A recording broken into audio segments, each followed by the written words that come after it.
Well, hello there and welcome to Travels with Geordie. If this is your first visit, my name is Peter Knowles and I live on this classic wooden motor cruiser currently here in Genoa Bay, British Columbia, along with the loving memory of my pup Geordie, all the while fixing it and others up for some pretty ambitious cruising. If that's the sort of thing that you might find interesting, please consider sticking around and subscribing. I'd love to have you.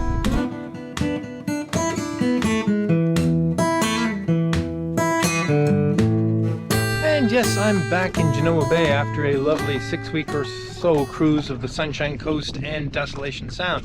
Isn't it lovely to see both boats here out on anchor? That's because, in fact, little MV Poem is in the shed preparing for her cruise later this summer. Now, before that, we'll actually be taking MV Zephyrus out for a cruise of the Southern Gulf Islands. But anyway, let me get to what we're going to do today.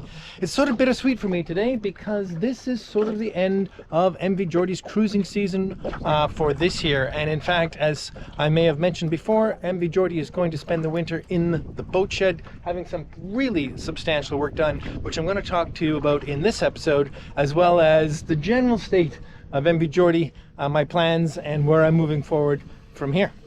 It's been a while since I've done a really extensive tour of Geordie, and with the big chunk of work coming on this winter, I thought it might be a good time to really review, well, the good, the bad, the ugly, where we're going.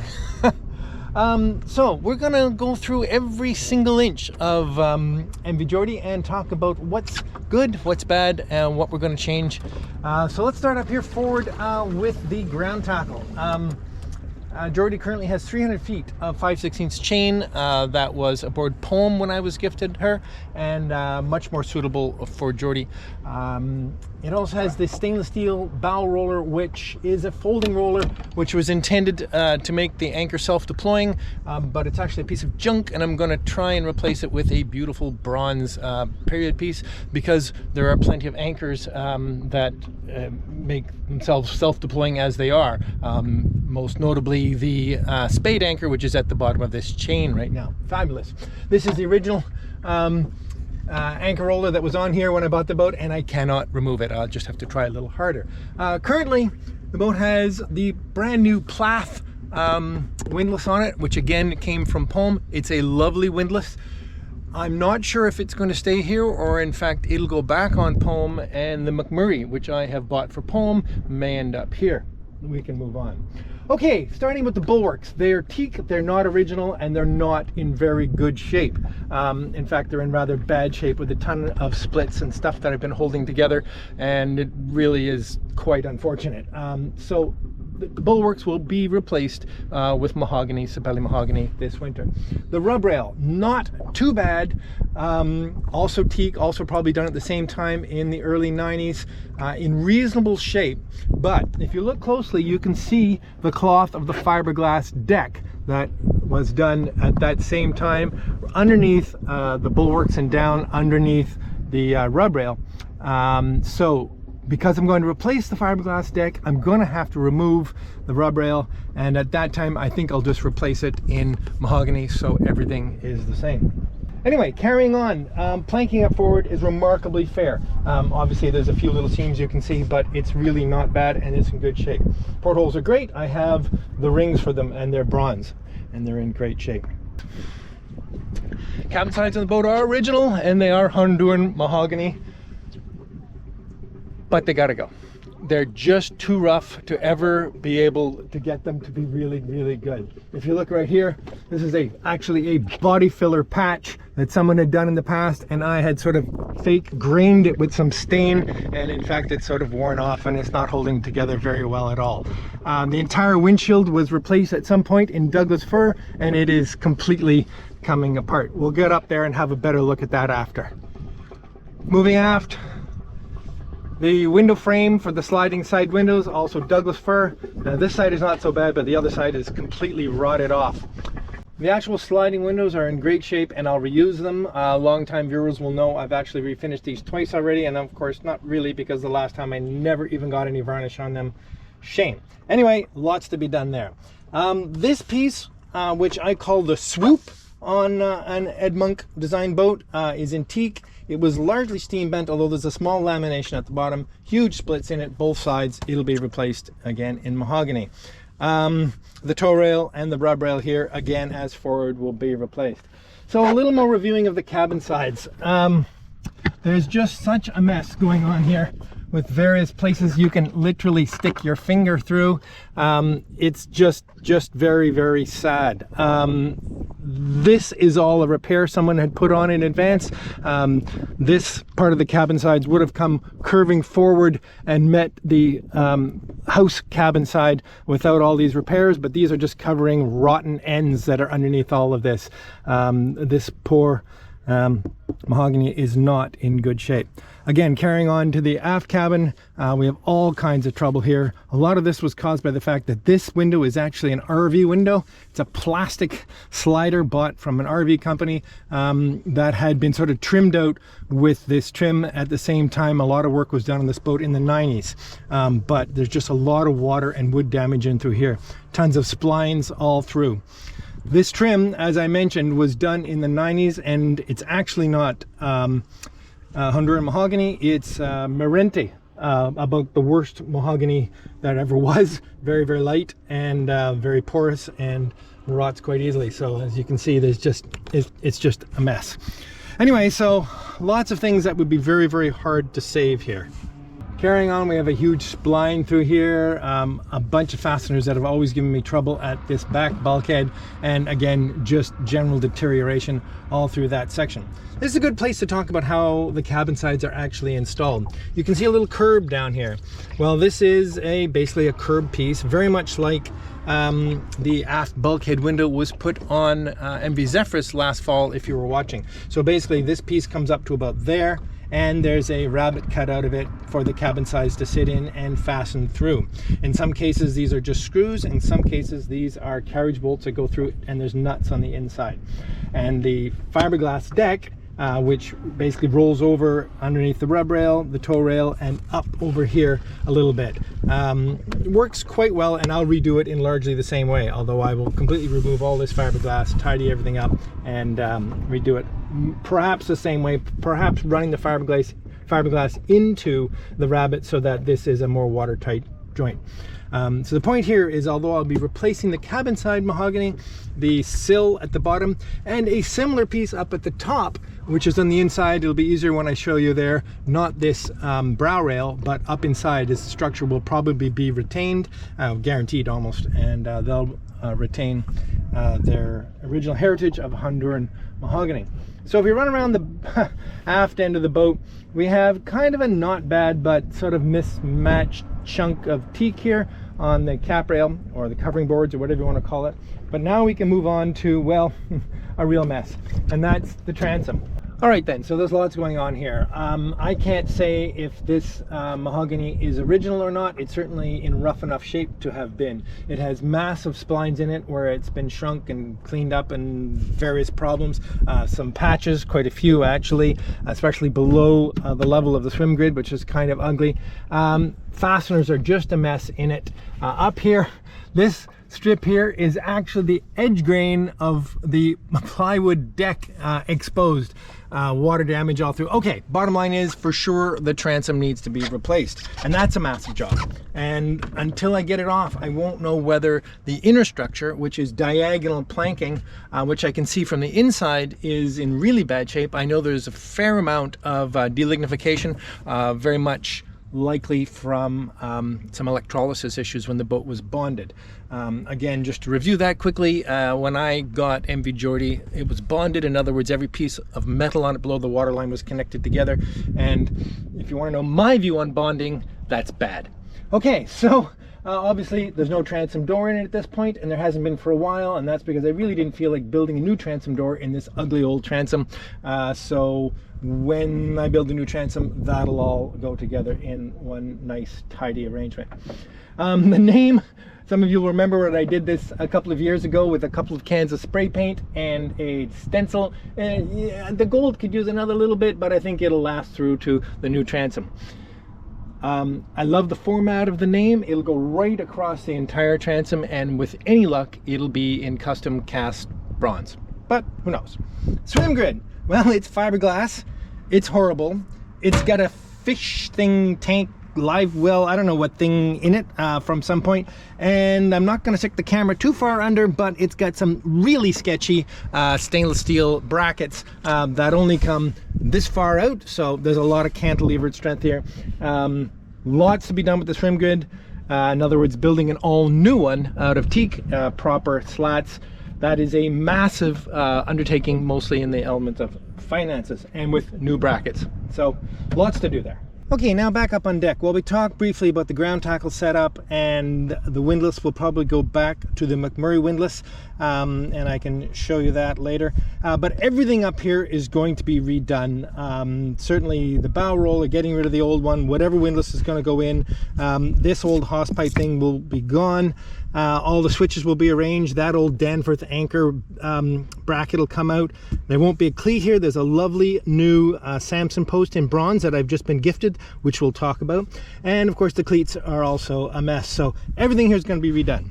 Further aft we have the forehatch, which I have tried to tidy in the past, but I gave up on it years ago, knowing that I was going to replace it with the Chris Craft style forehatch, which is sort of more appropriate for this boat. This is sort of a handmade thing, and happily I've just found one. Okay, now onto the windshield. Well, as I mentioned, it is just a mess. I mean, it is just rotten everywhere, with big sections over here underneath the wiper that have been rotten out and been replaced with some body filler. It was done, as I mentioned, in Douglas fir some time ago, and it's just no way that can hold itself together. So, all new windshield frame for sure, at the very least. Cabin top, fiberglass at some time, and it's just a mess. It has 100 leaks, of which, you know, I chase regularly. That mess over there is where the old mast used to be, and I still don't know what I'm going to do about a new mast. If you've been following along, sometimes I'm talking about putting it on the leading edge of the new upstairs windshield, sometimes I'm not. Hard to say. Okay, carrying on along the cabin sides. I showed you from the dinghy below. I mean, again, this whole section is completely rotted. I'm not going to just go on and on and on about all these deficits, because, well, they're really, really bad. So, you've all seen me put this new upper windshield together, and I'm super happy with this. I absolutely adore it. If you haven't, you'll know that this section of the cabin top is going to continue down in sort of another swoop, and this brow rail will continue down, and this planking, when it's redone, will continue through, this won't be here, into the side of that. And that's a very appropriate detail for monks of this era, and I don't know why MV Geordie didn't have it from new, and I know in fact that it didn't, because I have pictures of her new.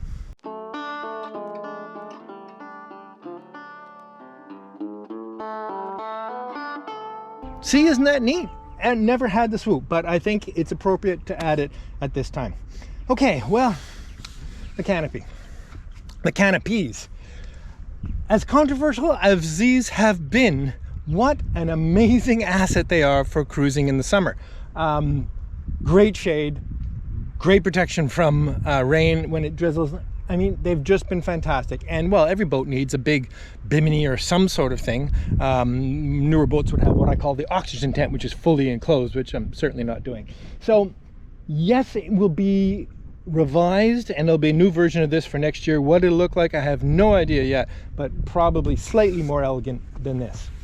Further aft, the old bridge deck rail in stainless. I'm just using the last remnants of this to hold together the aft canopy, and, well, all this stainless will go. There'll be something built here new, all in mahogany, or if I can possibly figure out a way to do it, bronze stanchions. But yeah, that's asking an awful lot.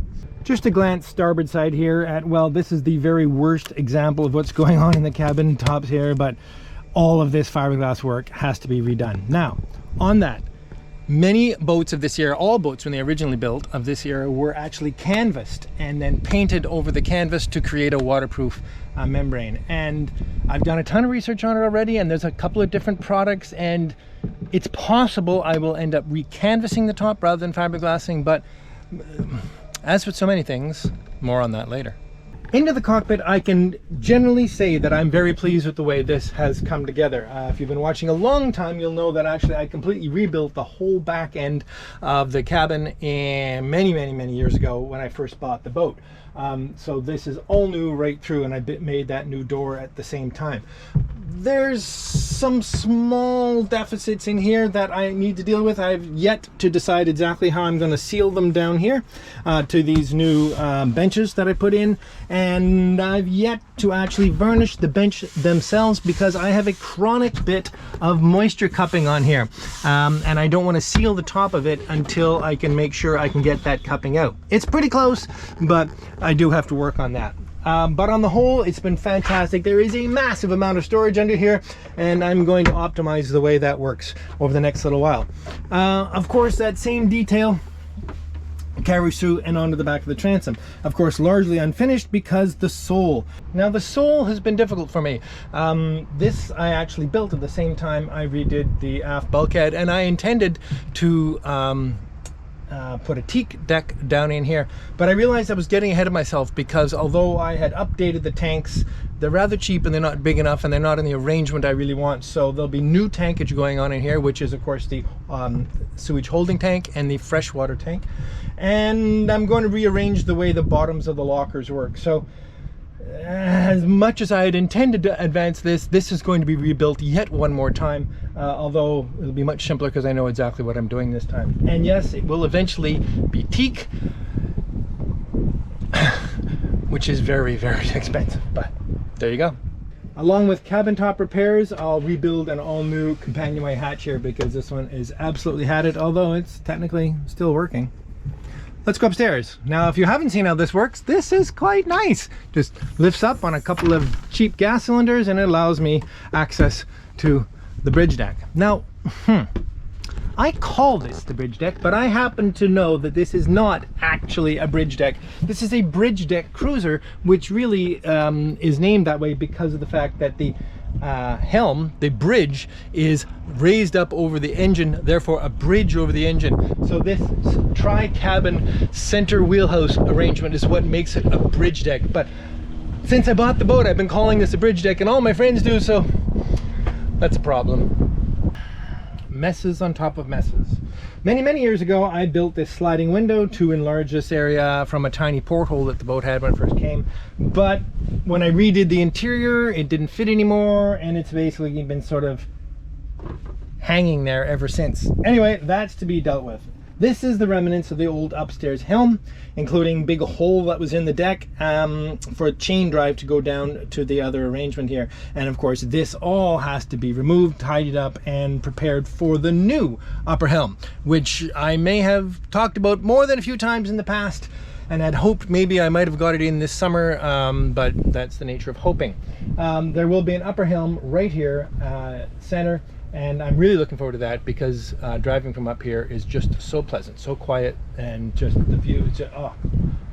This space is just absolutely glorious in summer. Morning, noon, evening, anything. All right, so let's go inside and have a little tour in here. If you've been watching a while, you're quite familiar with the layout of the boat, and certainly the wheelhouse here, most notably and most recently, the new galley. Anyway, so let's move forward into the forecastle and do a proper tour. MV Geordie is blessed with a massive forecastle. I almost can stand up in it, which would be pretty rare for a boat of this era. Certainly much larger than MV Zephyrus, and well, if you've seen the interior of Poem, you know what I mean. So let's start forward. MV Geordie has another head forward. This is actually a full head. The toilet is currently out of it, and there was never a sink in here, but I'll put a sink in here, and it's quite a nice space. Port lights both sides, access to the chain locker forward, and this is the wheel for the upstairs helm. And looky here, here's that beautiful Chris Craft mahogany forehatch that I was able to get on Craigslist out of the US. Very excited about that. That'll go on this winter, and in the meantime it's, you know, pretty adequate storage. When I first got Geordie, it had a single berth both sides, which this is sort of a reenactment of. And over on the starboard side, I've completely taken that out and built this mock-up of a nav station, workstation type thing. And this works really great. I just love this.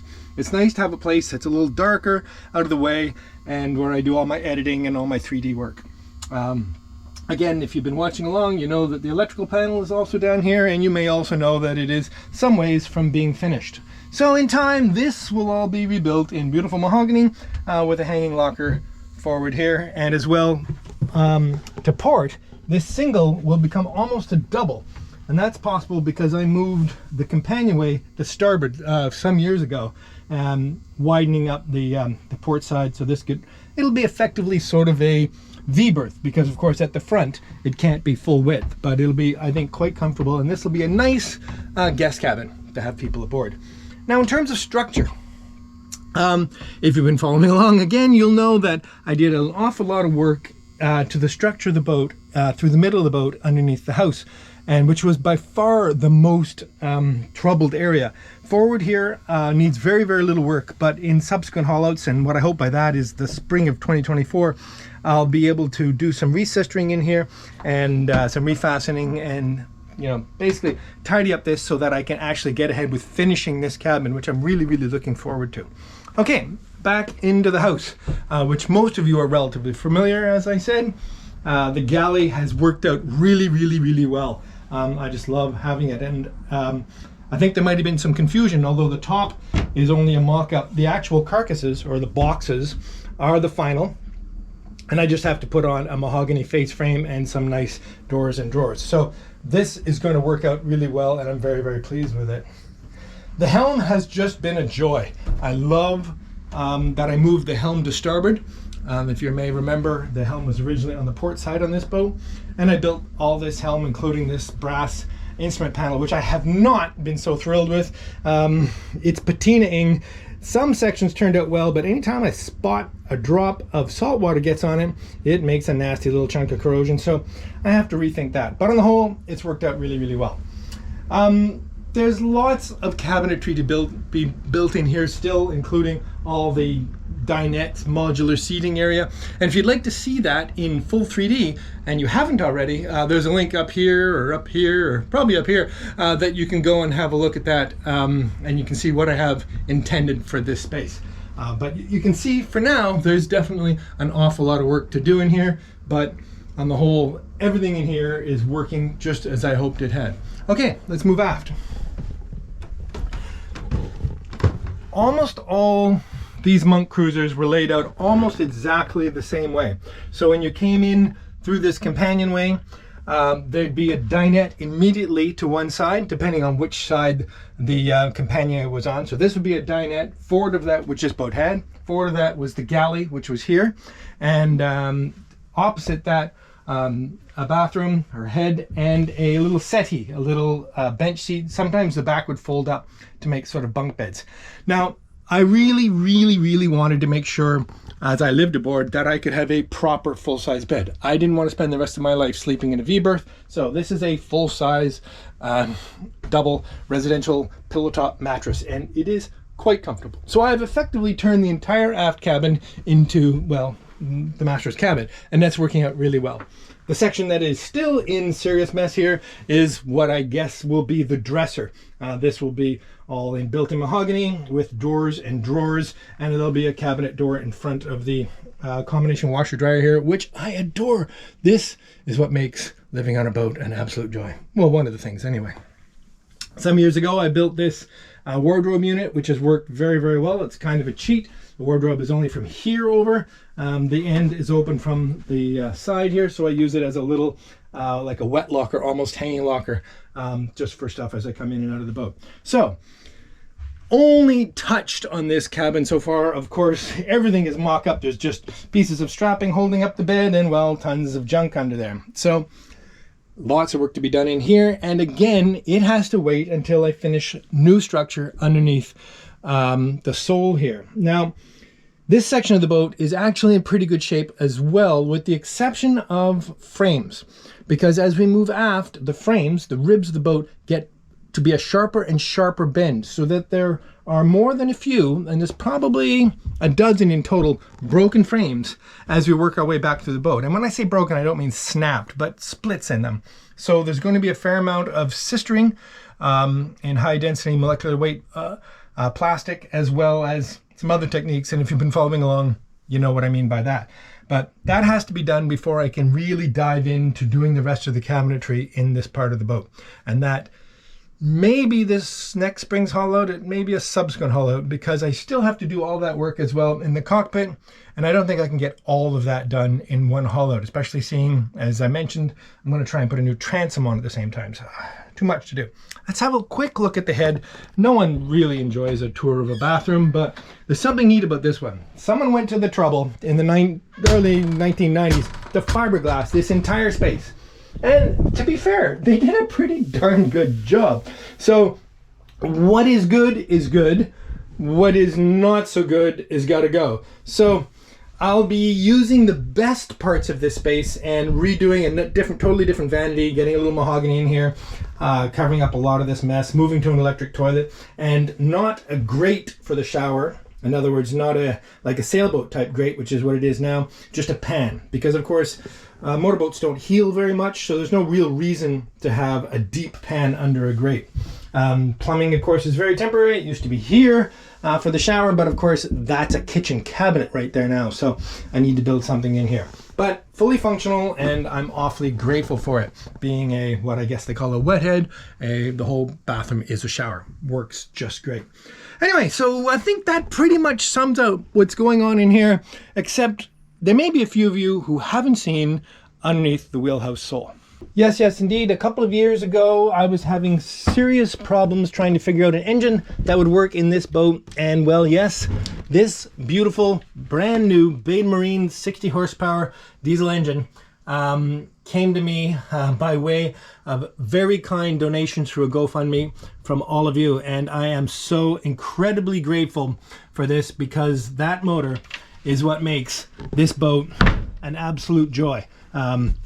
There's no way I could have been enjoying the kind of cruising and reliable lifestyle in this boat without it. So again, thank you all so very, very much. And when that motor went in and I did all the work through the middle of the boat, it really was a tremendous amount of work in this part of the boat, and that's done.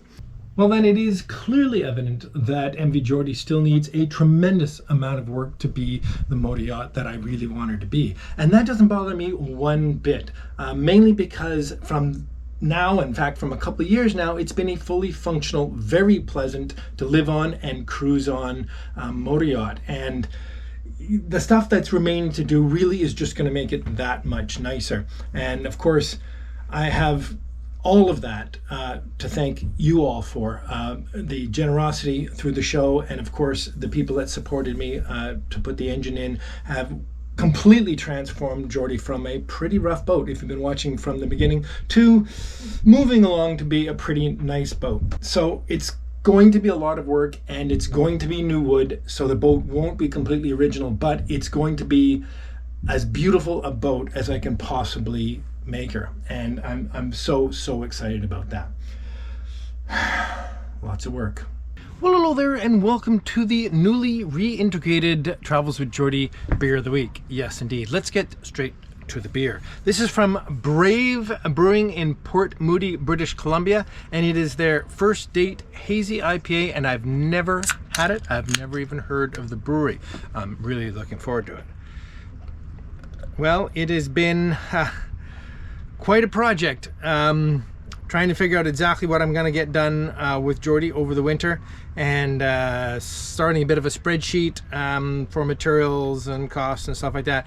And it's that inspired me to do this week's episode, because I realized I haven't really brought most of you up to speed on what's going on in quite a while. It's hot, holy moly. Not a great pour, but I'm so keen for it, I'm diving in.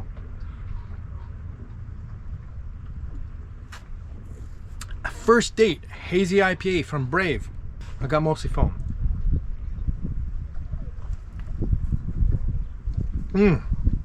Really good. Really good. Quite citrusy. Very hazy. I love it. Absolutely love it. That's great. Okay. I got a few things to get into here. Last week's winner of a Travels with Geordie t-shirt is Paul N2141, Paul N2141. Cheers, congratulations, and get a hold of me. I'll make sure you get your shirt. Cheers. Last week, a new Patreon came aboard. I'm very, very grateful. Roger McGill. Thank you ever so much, Roger. cheers to you, and thanks for coming aboard.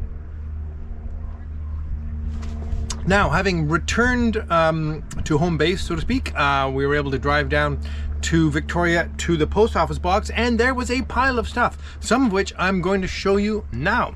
A couple of basically unsolicited gifts, very, very kind. Patrick Horta, who is always there to please, sent me this beautiful, massive, full metric and SAE ratcheting combination wrench set. Super excited about that. I've actually never had a set of ratcheting combination wrenches, so this is a real treat, and in a tool roll nonetheless, so that's quite nice. Cheers. Thank you ever so much, Patrick. You've been very, very kind. Also, a fine gentleman, Doug Garson, proposed to me that he had some brass vintage window stays that he actually took out of his home that he was renovating in Ontario, built in 1872. Now, I can't say if these brass stays are original to it. Perhaps Doug can correct me on that, but they're certainly old and they're very, very nice. I'm showing you one. He sent me 4.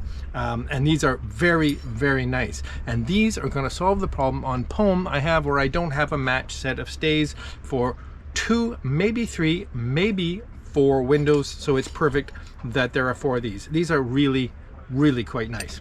Now, not only that, these are really adorable. Little brass duplex outlet pedestal mounts. Oh my gosh, are these so cool?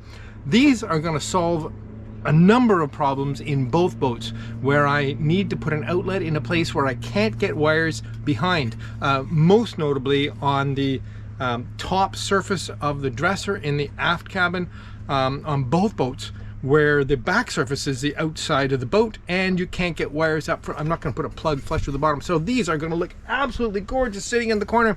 Thanks again ever so much, Doug. These are fantastic. I love them. Very, very cool. Now, yes, I have reintegrated the Travels with Geordie Beer of the Week into the episode, and I think if I could have done something to cause more damage to the general algorithm and performance of the Travels with Geordie show, I can't think of what it would be, because moving the Beer of the Week out of the show caused such an unbelievable drop in viewership, ad revenue, suggestions, just about everything I was kind of hoping might pick up. So I didn't make it to the 10 episodes I was going to try because it's just too crazy. So we're putting the Beer of the Week back into the show, and if you don't want to watch it, well, you don't even know because you didn't watch this. But if you do watch it, it's so much simpler just to carry on watching. I'm really pleased, and I hope you all are too. Cheers. All you need now is the Travels with Geordie word of the week, and it's the word I probably said more than any other this week, and that is simply Geordie. Cheers. See you next week.